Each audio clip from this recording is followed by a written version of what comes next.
In aula bunker a Mestre, a breve la sentenza del processo d'appello per il crack della Banca Popolare di Vicenza. Il PM ha chiesto la condanna dell'ex presidente Zonin a 5 anni e 10 mesi.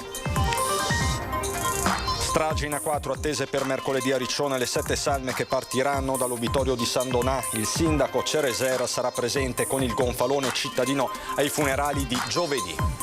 Bandito arrestato dalla polizia per la violenta rapina in villa a Padova con la coppia di anziani picchiati. Il racconto dell'83enne che ha riconosciuto il rapinatore: quando era bambino lo avevo aiutato.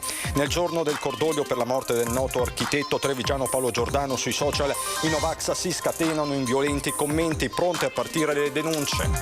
Termovalorizzatori, nucleare pulito, trivelazioni, dice basta il partito del no. Elena Donazzan, che è anche tornata sul suo sogno di diventare presidente del Veneto. Ne ho parlato con Giorgia, dice. Blitz dei carabinieri del NAS in una rosticceria pizzeria di Campodarsego, trovata carne avariata e cibi scaduti per 70 kg. 2 addii in pochi giorni alle leggende del remo, il cordoglio di Venezia per la morte di Bepi Fonghera, a 48 ore di distanza dall'amico e compagno di vittorie Sergio Ciaci Tagliapietra.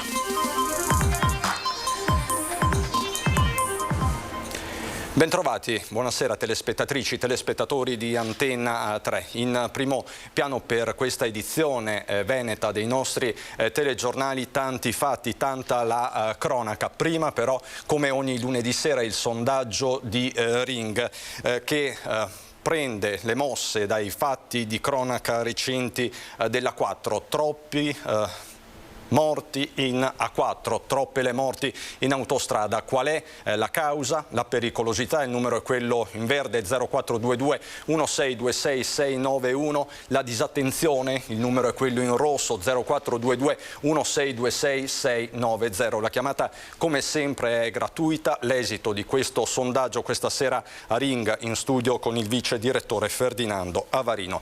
Dicevamo i fatti della giornata, a partire dalla cronaca giudiziaria che ci porta immediatamente a Mestre, all'esterno dell'aula bunker, perché è attesissima a breve, pochi minuti forse, la sentenza per il crack della Banca Popolare di Vicenza, ma ci racconta tutto Filippo Fois con Paola Barbato. Filippo, buonasera. Buonasera Cristian, buonasera ai nostri telespettatori. Direi minuti no, forse almeno un'ora prima che riusciamo ad ascoltare la sentenza, almeno secondo quelle che sono le previsioni. Ci è stato detto che sicuramente arriverà dopo le 7, secondo voci di corridoio dovrebbe arrivare verso le 7:30. È l'atto conclusivo del processo d'appello per il crack della Banca Popolare di Vicenza. Sono 6 le richieste di condanna per altrettanti imputati. Ve li ricordo brevemente, a partire dall'ex presidente della Banca Popolare di Vicenza, Gianni Zonin, per i quali sono stati chiesti 5 anni e 10 mesi. Era stato condannato dal Tribunale di Vicenza a 6 anni e 6 mesi di reclusione.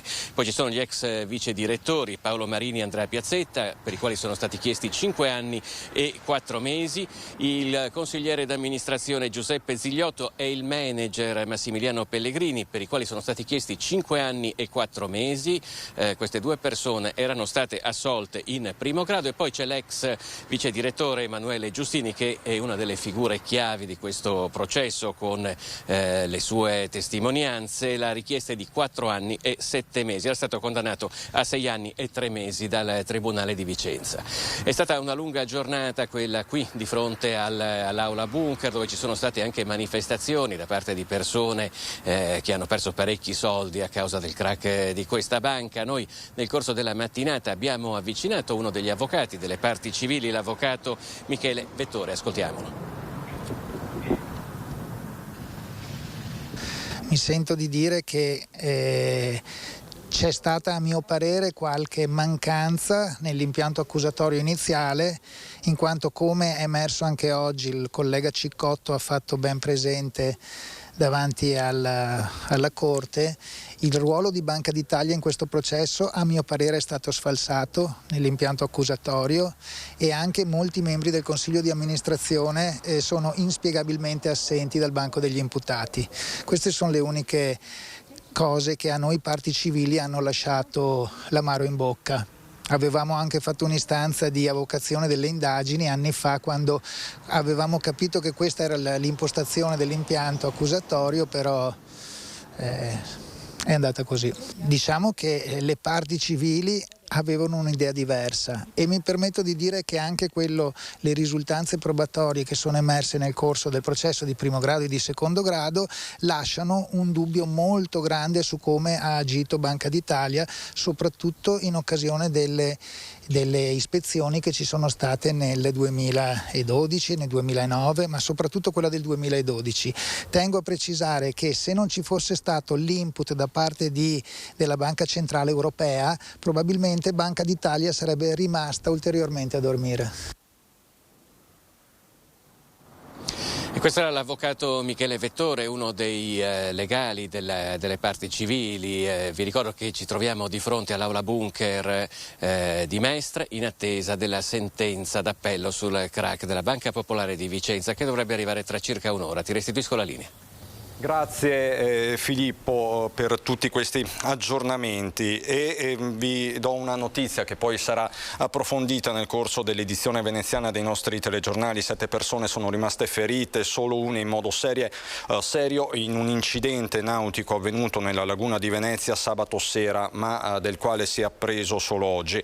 Un taxi acqueo che era partito dal Lido e si stava dirigendo verso San Zaccaria è andato a urtare violentemente contro il pontile di San Servolo. Ingenti danni all'imbarcazione che era guidata da un giovane sostituto, il quale assieme ai 6 turisti è finito all'ospedale. Le conseguenze più serie, una frattura a una spalla, sono state riportate da una dei passeggeri. Ma come vi dicevo, tutti i dettagli nel corso dell'edizione veneziana. Ma rimaniamo in provincia di Venezia e ritorniamo a parlare della strage della 4. La città di Riccione si prepara a dare l'ultimo abbraccio alle 7 vittime dell'incidente di venerdì pomeriggio. Poco fa è stata ufficializzata la data dei funerali. Si terranno a Riccione giovedì alle 14:30 e sarà presente anche l'amministrazione comunale di San Donà di Piave. Partiranno mercoledì dall'obitorio di San Donà di Piave per l'ultimo viaggio che le riporterà a Riccione, dove verranno celebrati i funerali. Le 7 vittime del terribile schianto in A4 sono di nuovo insieme. Dopo le operazioni per la donazione degli organi, anche la salma di Romina Bannini è stata portata a San Donà.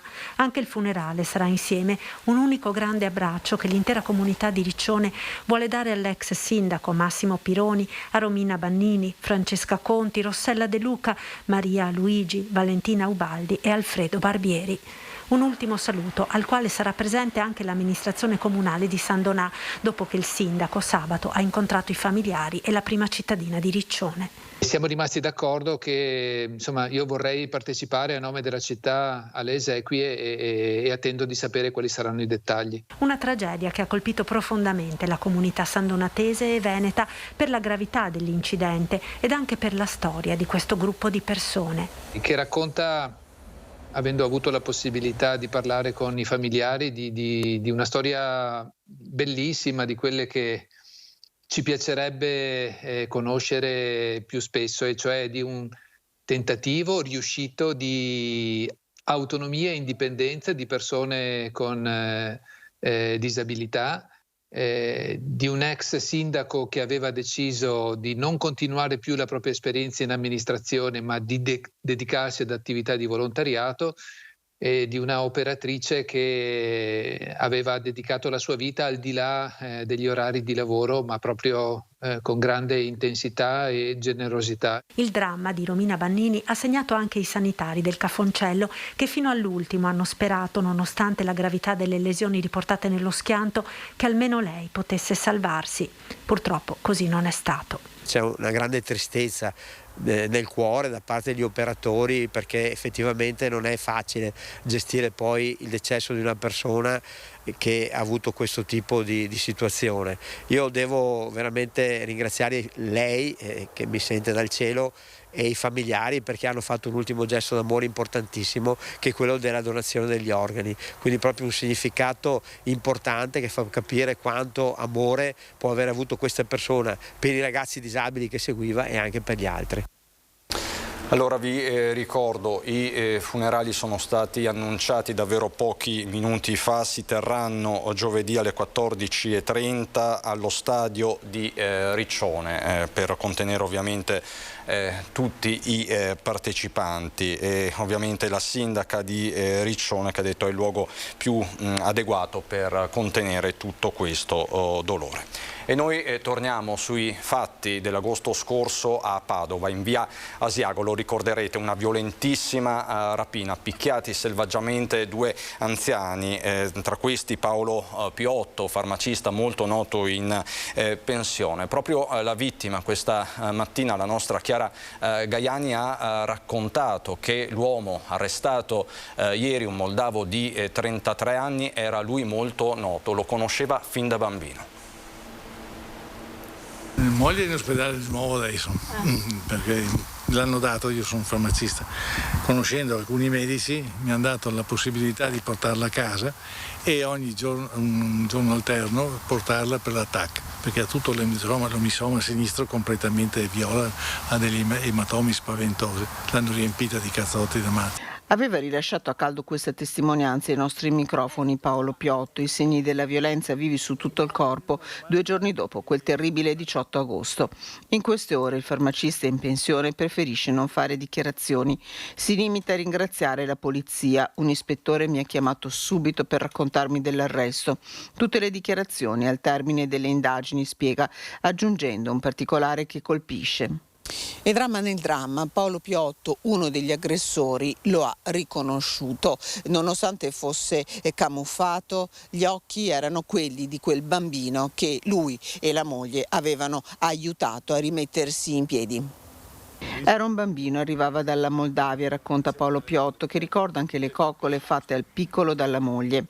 Gli occhi non si dimenticano ed erano gli occhi di quel bambino quelli che picchiavano lui e la moglie, anziana e fragile in modo selvaggio, con Paolo Piotto che gridava: Ma tu hai la mamma, e se tu hai la mamma ti comporteresti in questa maniera qua, riempendo di cazzotti questa signora anziana?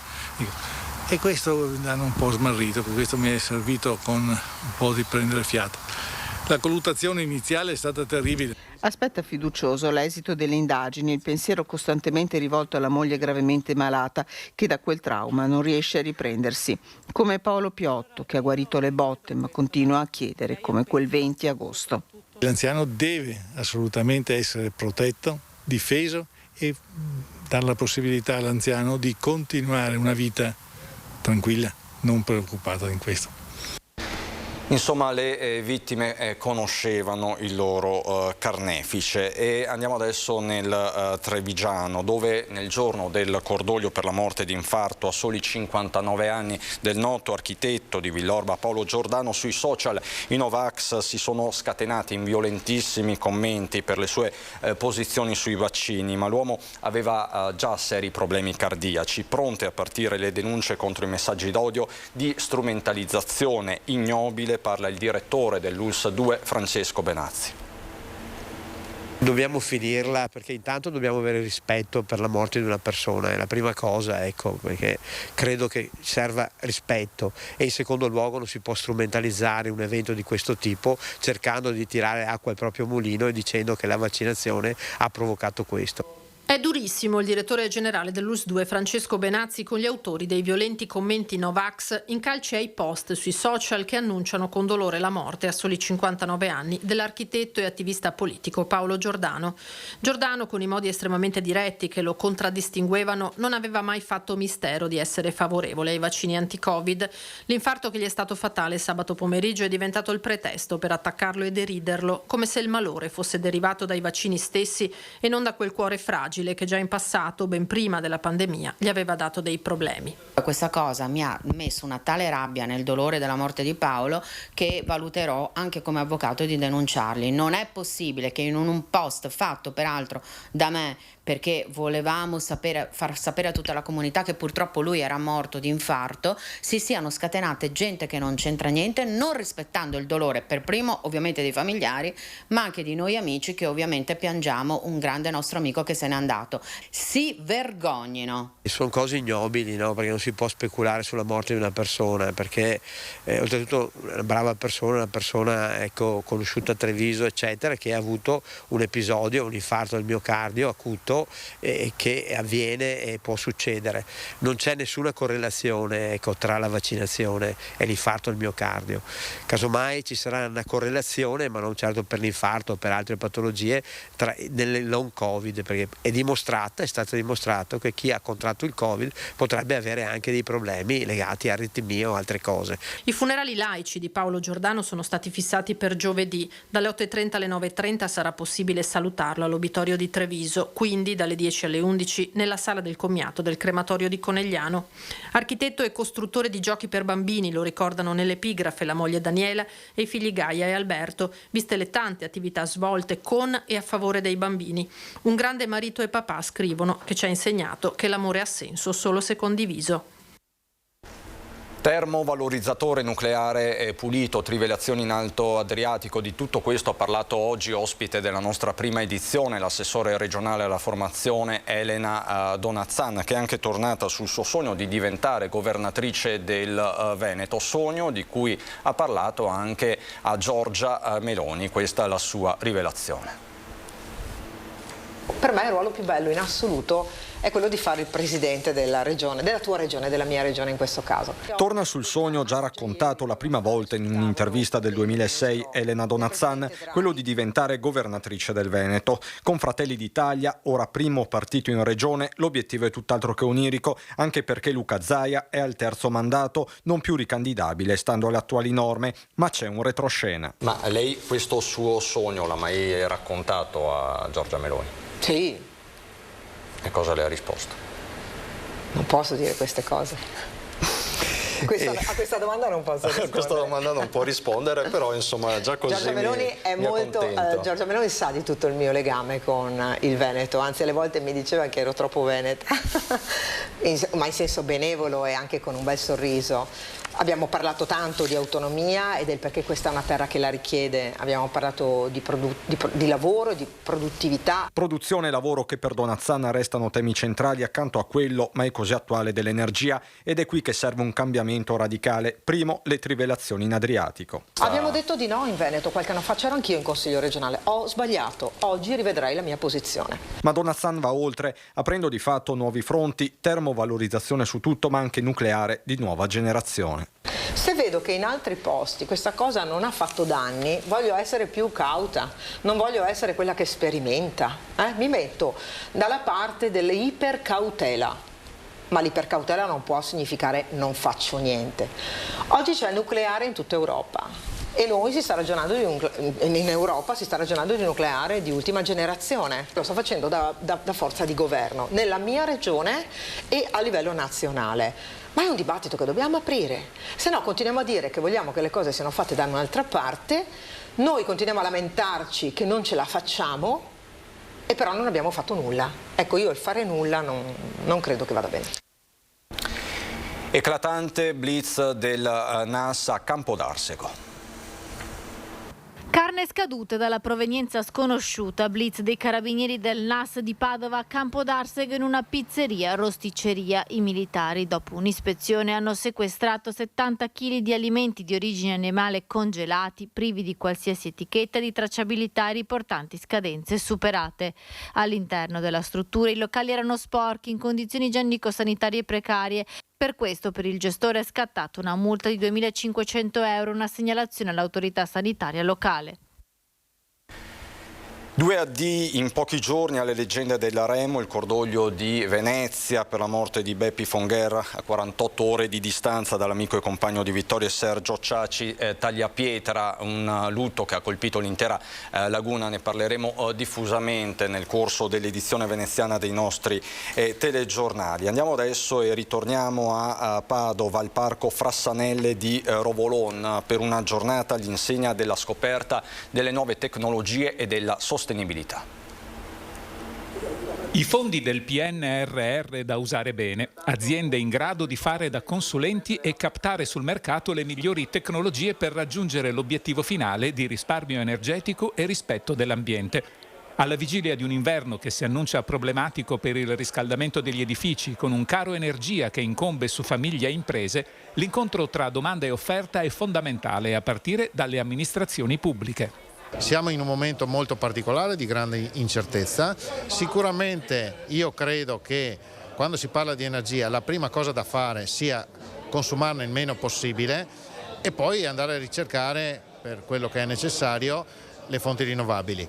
Però la base di tutto è consumarne il meno possibile. È fondamentale conoscere nuove tecnologie che ovviamente sulla base anche della ricerca ci aiuteranno a far fronte a questa grossa problematica. Ma è una problematica che sta preoccupando mostruosamente le nostre amministrazioni locali, tutti gli enti in generale, perché il costo energetico sta diventando un fardello difficilmente sostenibile dai nostri bilanci. Una sintesi delle migliori tecnologie presenti sul mercato, la consulenza di chi si è formato e può quindi ritagliare progetti su misura per i privati ma anche per le amministrazioni pubbliche resta fondamentale in un'ottica di massima sinergia e collaborazione. Vorremmo fosse un simposio tra produttore, la filiera distributiva e il cliente finale e lo specialista, il professionista che lo va ad installare. Sarà un confronto qui come ogni anno, ma soprattutto quest'anno siamo molto sensibili, presenteremo prodotti innovativi legati al risparmio energetico, al trattamento dell'acqua, al trattamento dell'aria. E quindi adesso per noi c'è il meteo, buona serata.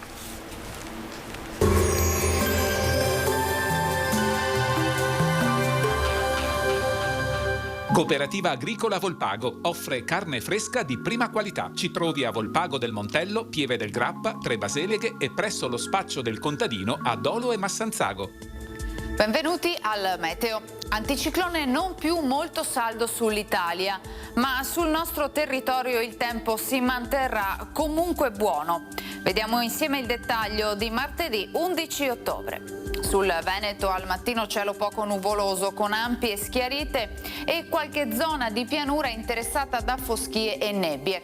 Nel corso della giornata più nubi, specie sulle aree montane dove non si esclude anche qualche isolata precipitazione.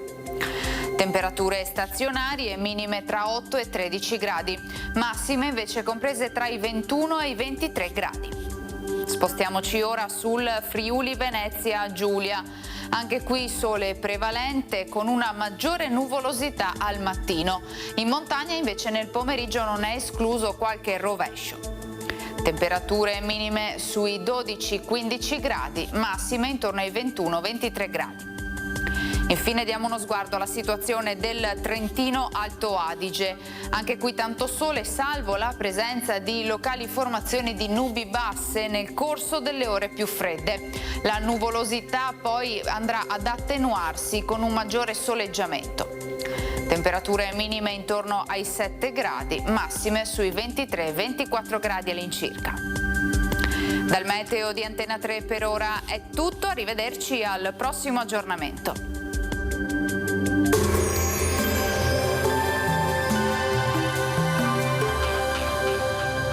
Cooperativa Agricola Volpago offre carne fresca di prima qualità. Ci trovi a Volpago del Montello, Pieve del Grappa, Tre Baseleghe e presso lo spaccio del contadino a Dolo e Massanzago.